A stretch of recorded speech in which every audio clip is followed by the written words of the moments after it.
سورہ التوبہ کے اندر اللہ تعالیٰ نے فرمایا نا کہ جب سے اللہ تعالیٰ نے زمین و آسمان کو پیدا فرمایا ہے تو 12 مہینے ہیں سال کے، ان میں سے 4 حرمت والے ہیں۔ بخاری اور مسلم میں اسی آیت کے کانٹیکسٹ میں ایک حدیث ہے کہ نبی علیہ السلام نے فرمایا وہ 4 حرمت والے مہینے 3 کنزیکٹیو ہیں، ذی قعدہ، ذو الحجہ اور محرم، اور ایک الگ سے ہے رجب کا مہینہ۔ ان 4 مہینوں میں آپ قتال نہیں کر سکتے تا وقت کہ کافر آپ پہ جنگ پھونپ نہ دیں۔ اس لیے آپ دیکھیں جنگ صفین جو تھی اس کے دوران بھی یہ مہینہ آ گیا تھا، اس کا حرمت والا مہینہ، تو جنگ روک دی گئی تھی۔ تو حرمت والا مہینہ یہ ذو الحجہ، اس اعتبار سے تو اس کی اہمیت ہے۔ باقی بڑی عید ہے ہماری 10 ذو الحجہ کو، اسی طریقے سے حج کی ساری ایکٹیویٹیز ذو الحجہ کے مہینے میں، تو یہ تو سارے فضائل اس کو حاصل ہیں۔ ایک جنرل حدیث ہے صحیح بخاری کے اندر کہ نبی صلی اللہ علیہ وآلہ وسلم نے فرمایا باقی پورے سال میں کیے ہوئے اعمال کبھی بھی ذو الحجہ کے پہلے 10 دنوں میں کیے ہوئے اعمال کے برابر نہیں ہو سکتے۔ اب یہ کیٹاگوریکلی ہے، یعنی ایون رمضان کی کوئی عبادت بھی یہ پہلے 10 دنوں کا مقابلہ نہیں کرتی، بلکہ اکثر مفسرین کا اتفاق ہے، یہ سورۃ الفجر میں جو اللہ نے قسم یاد فرمائی ہے نا، والفجر ولیال عشر، فجر کے وقت کی قسم اور 10 برکت والی راتوں کی قسم، یہ 10 راتیں جو ہیں وہ ذو الحجہ کی 10 راتیں ہیں، یکم ذو الحجہ سے لے کے 10 ذو الحجہ تک۔ تو بخاری کو اس حدیث میں آیا ہے کہ پورے سال میں نیک اعمال کا وہ ثواب نہیں ہے جو ان پہلے 10 دنوں کے اندر ہے، کوئی بھی نیک عمل۔ تو صحابہ نے کہا کہ کیا جہاد اور قتال بھی اگر کوئی شخص کرے باقی دنوں میں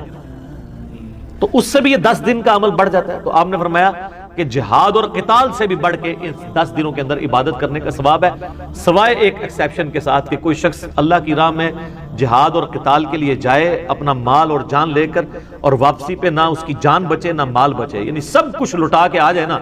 ادر دین ذو الحجہ کے مہینے میں، تو وہ شخص ہی ذو الحجہ کے پہلے 10 دنوں میں کی ہوئی عبادت کو سے بڑھ سکتا ہے، باقی صرف قتال کرنے والا بھی نہیں بڑھ سکتا۔ کتنی بڑی فضیلت ہے۔ اور اسی حدیث کا ایک طریق مسند احمد میں ہے جس کی صحت کے اوپر اتفاق ہے، لیکن وہ فٹ ان بیٹھتا ہے کہ نبی علیہ السلام نے یہی الفاظ ہیں بخاری والے، اور آگے الفاظ ہیں کہ ان 10 دنوں کے اندر اللہ تعالیٰ کی تحمید، تحلیل اور تکبیر بلند کرو۔ تحلیل کہتے ہیں لا الہ الا اللہ، تحمید کہتے ہیں الحمدللہ کو، تسبیح کہتے ہیں سبحان اللہ کو، تکبیر کہتے ہیں اللہ اکبر کو۔ اور یہ چاروں وظائف آپ کو پتہ ہے ایک ہی کلمے میں جمع ہے، سبحان اللہ والحمدللہ ولا الہ الا اللہ واللہ اکبر، جس پہ میرا یوٹیوب پہ کلپ بھی ہے، سب سے بہترین وظیفہ، آلموسٹ 3 لاکھ کے قریب لوگ دیکھ چکے ہیں۔ اس میں میں نے کئی احادیث اس حوالے سے بتائی ہیں جو ان 4 کلمات کے حوالے سے، تو اس میں بھی اسپیسیفکلی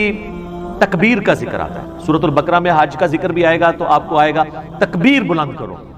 سورۃ البقرہ میں رمضان کے بعد عید کا ذکر آئے گا تو کہا گیا عید والے دن تکبیر بلند کرو۔ تو تکبیر بلند کرنا تو سمپل اللہ اکبر کہنا ہے۔ اس کے علاوہ آپ کو المصنف ابن ابی شیبہ میں، سنن الکبریٰ البیہقی میں، مصنف عبد الرزاق میں صحابہ اور تابعین سے کئی ایک اقوال ملیں گے۔ کوئی پڑھتا تھا سبحان اللہ والحمد للہ ولا الہ الا اللہ واللہ اکبر، کوئی پڑھتا تھا اللہ اکبر کبیرا والحمد للہ کثیرا وسبحان اللہ بکرۃ واصیلا، کوئی پڑھتا تھا اللہ اکبر لا الہ الا اللہ واللہ اکبر وللہ الحمد۔ تو اس طرح کے کئی ایک کلمات جن میں اللہ کی تکبیر بلند کی گئی ہے، جو معصورہ چیزیں کتاب و سنت سے ثابت ہیں، آپ وہ تمام الفاظ استعمال کریں۔ تو یہ تکبیرات، اور پھر آپ یہ دیکھیں یہ تکبیرات آپ امام بخاری نے تو باقاعدہ صحیح بخاری میں اسی حدیث جو میں نے بیان کی کہ ذو الحجہ کے فضیلت، اس کی ہیڈنگ کے اندر انہوں نے لیا ہے کہ جو ابن عمر اور ابو ہریرہ تھے رضی اللہ عنہما، وہ ان 10 دنوں کے اندر بازار میں جا کے تکبیرات کو بلند کیا کرتے تھے، کیونکہ یہ تکبیرات بلند کرنے کے ہیں۔ بلکہ امام بخاری اسی پھر چیپٹر میں کی ہیڈنگ میں لے کے آئے کہ امام محمد باقر جو تھے، امام جعفر کے والد اور امام زین العابدین کے بیٹے، امام حسین علیہ السلام کے پوتے، ان کے بارے میں کہ وہ عام نمازوں میں فرض نماز کے علاوہ بھی جو نوافل ادا کرتے تھے نا، جنہیں ہم سنت موقدہ کہتے ہیں، اس کے بعد بھی تکبیرات بلند کیا کرتے تھے۔ ایک تو وہ ہے نا جو سنن الکبریٰ البیہقی کے اندر، المصنف ابن ابی شیبہ میں، باقی کتابوں میں مولا علی علیہ السلام کا آپ کو ملے گا کہ مولا علی علیہ السلام جو ہے وہ 9 ذو الحجہ کی فجر سے لے کے، یعنی حج والے دن کی، اور 13 کی مغرب سے پہلے تک یعنی عصر کی نماز تک ہر نماز کے بعد بلند آواز سے یہ تکبیرات پڑھا کرتے تھے، اللہ اکبر لا الہ الا اللہ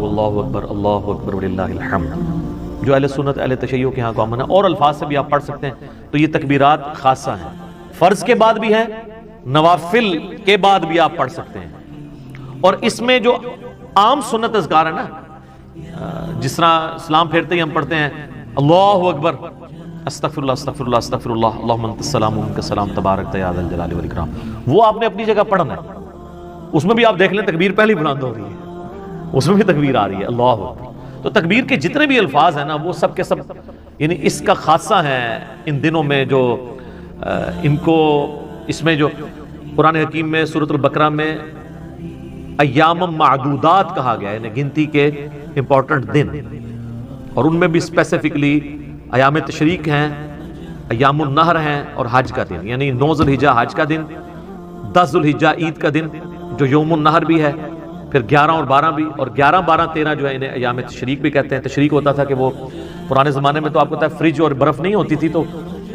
گرم علاقوں میں دھوپ میں گوشت کو خشک کیا جاتا تھا تاکہ وہ بعد میں استعمال کیا جائے، تو وہ اس خشک کرنے کو کہا جاتا تھا تشریق۔ جو آج بھی آپ دیکھیں جن لوگوں کو یہ پتہ ہے تو وہ کرتے ہیں، وہ کئی مہینے تک گوشت استعمال کرتے ہیں، اس میں بیکٹیریا نہیں پڑتا، جس طرح کہ اچار اگر آپ پانی ریموو کر کے آئل میں ڈال دیں تو اس میں بیکٹیریا نہیں پڑتا، تو یہ دھوپ میں خشک کیا گیا گوشت، اس عمل کو تشریق کہا جاتا ہے، اس لیے وہ ایام تشریق کہلاتے ہیں کہ اس میں گوشت کو وہ دھوپ میں خشک کیا کرتے تھے۔ تو ایام تشریق کے اندر آپ نے یہ تکبیرات کو بلند کرنا ہے، عید والے دن بھی کرنا ہے۔ 9 ذی الحجہ کی فجر کے بعد سے شروع ہو جاتا ہے، اور اس میں یہ ہوتا ہے کہ بعض اوقات آپ کی جماعت سے نماز رہ گئی ہے اور آپ ویسے پڑھ رہے ہیں تو اس میں بھی آپ نے کرنا ہے، تو یہ ایک مشروع ہے چیز۔ اور اس کے علاوہ بھی آپ ان دنوں میں بلند آواز سے بازار میں بھی بلند کر سکتے ہیں، لا الہ الا اللہ وحدہ لا شریک لہ لہ الملک ولہ الحمد وہو علی کل شیء قدیر۔ تو یہ سب کے سب تسبیحات ہیں، یہ سب کے سب تسبیحات آپ ان دنوں میں کریں۔ اور اسی طریقے سے ایک اور امپورٹنٹ چیز جو اس میں آتی ہے وہ یوم عرفہ کا روزہ بھی ہے، وہ ذو الحجہ کی 9 تاریخ کو آپ نے رکھنا ہے، وہ بھی اس کی عبادت کے اندر شامل ہے۔ صحیح مسلم میں نبی صلی اللہ علیہ وآلہ وسلم کا فرمان موجود ہے کہ میں اللہ سے امید کرتا ہوں کہ یوم عرفہ کا روزہ 2 سال کے گناہوں کا کفارہ بن جائے گا، 1 سال گزرا ہوا ایک آئندہ، یعنی یہ گناہ صغیرہ ہیں، کبیرہ تو صرف توبہ سے معاف ہوتے ہیں، تو وہ بھی اس کی عبادت ہے کہ یہ عبادات اس کے اندر آتی ہیں، اور وہ آپ نے اپنے علاقے کے مطابق دیکھ کے چلنا ہے، یعنی جہاں پہ آپ کی 9 ذی الحجہ بن رہی ہے آپ اس اعتبار سے لے کے چلیں۔ تو یہ کئی ایک عبادات ہیں، یعنی ذو الحجہ کا مہینہ حرمت والا مہینہ بھی ہے۔ آپ بخاری مسلم کی وہ حدیث بھی دیکھیں نا، نبی علیہ السلام نے جو یوم النہر کا خطبہ دیا تھا منا کے میدان میں، تو آپ نے کیا فرمایا تھا؟ سب سے پہلے پوچھا آج کون سا دن ہے، صحابہ خاموش ہو گئے۔ آپ نے پوچھا یہ کون سا مہینہ ہے، صحابہ خاموش ہو گئے، اور صحابہ کہتے ہیں ہمیں پتہ تھا لیکن ہم خاموش اس لیے ہوئے کہ ہو سکتا ہے نبی علیہ السلام اس کا نام تبدیل کر دیں، اور کہا کہ یہ کون سا شہر ہے، تو صحابہ خاموش رہے۔ تو آپ نے فرمایا کہ کیا یہ ذو الحجہ کا حرمت والا مہینہ نہیں ہے؟ کیا یہ آج کا دن یوم النہر کا دن نہیں ہے؟ اور یہ شہر مکہ نہیں ہے حرمت والا شہر؟ جس طریقے سے آج کا یہ مہینہ، یہ دن اور یہ شہر مکہ اللہ کے نزدیک حرمت والا ہے، اسی طریقے سے تمہاری جان مال عزت آبرو ایک دوسرے کے اوپر حرام ہے۔ پھر آپ علیہ السلام نے فرمایا کہ کیا میں نے اپنے رب کا پیغام تم تک پہنچا دیا؟ تو سب نے کہا کہ آپ نے پہنچا دیا، حق ادا کیا۔ آپ نے 3 دفعہ یوں انگلی آسمان کی طرف بلند کر کے صحابہ کی طرف کی، اللہم اشہد اللہم اشہد اللہم اشہد، اے اللہ گواہ رہنا میں نے یہ پیغام پہنچا دیا۔ پھر آپ نے فرمایا جو یہاں پہ موجود نہیں ہیں ان تک پہنچانا اب تمہاری ذمہ داری ہے، اور بس اوقات جسے بات پہنچائی جا رہی ہوتی ہے وہ زیادہ یاد رکھنے والا ہوتا ہے بنسبت اس کے جو بات پہنچانا۔ تو یہ اسی لیے محدثین جب یہ حدیث پڑھا کرتے تھے تو وہ کہا کرتے تھے صدق رسول اللہ، رسول اللہ نے سچ فرمایا کہ دین تو عرب کے لوگوں پہ نازل ہوا لیکن خدمت بعد میں اللہ نے عجم کے لوگوں کے ذریعے دی۔ احادیث کی آپ جتنے بھی آپ ائمہ دیکھیں آلموسٹ سارے عجمی ہیں، اور عجمی بھی کہاں سے اٹھ کے آئے ہیں۔ امام بخاری رشیا سے گئے ہیں، امام ترمذی امام ابو داؤد افغانستان کے رہنے والے ہیں، امام مسلم ایران کے رہنے والے ہیں۔ تو اس طریقے سے اللہ تعالیٰ نے یہ خدمت عجمیوں سے لی، اور مجھے بڑا عجیب فیل ہوتا ہے جب سعودی عرب کے چینل پہ حج کے دنوں میں آپ اگر لگا کے دیکھیں تو اس میں تو آلموسٹ چلتی رہتی ہیں احادیث، لیکن عام دنوں میں بھی آپ اگر مدینہ شریف والا چینل لگائیں یا ایون مکہ شریف والا بھی، اذان اور نماز کے وقفے کے دوران جو احادیث بیان کی جا رہی ہوتی ہیں وہ اکثر احادیث کے اینڈ پہ بول رہے ہوتے ہیں رواہ البخاری رواہ المسلم، رواہ البخاری رواہ مسلم۔ تو کتنی عظمت کی بات ہے کہ ان دو بندوں کے نام لیے جا رہے ہیں جو عرب کے لوگ ہی نہیں ہیں، اور نبی علیہ السلام کا سارا نالج احادیث کا اللہ نے ان کے ذریعے جمع کروایا ہے۔ اللہ تعالیٰ ان کی قبروں کو نور سے بھر دے، انہیں ان کے نیک کاموں کا اجر عطا فرمائے، آمین۔ اللہ تعالیٰ سے دعا ہے جو حق بات میں نے کہی اللہ تعالیٰ ہمارے دلوں میں راسخ فرمائے۔ اگر جذبات میں میرے منہ سے کوئی غلط بات نکل گئی تو اللہ تعالیٰ ہمارے دلوں سے معاف کر دے، ہمیں کتاب و سنت کی تعلیمات پر عمل کر کے دوسرے بھائیوں تک پہنچانے کی توفیق عطا فرمائے۔ سبحانک اللہم و بحمدک، اشہد ان لا الہ الا انت، استغفرک و اتوب الیک، وما علینا الا البلاغ المبین۔ جزاکم اللہ۔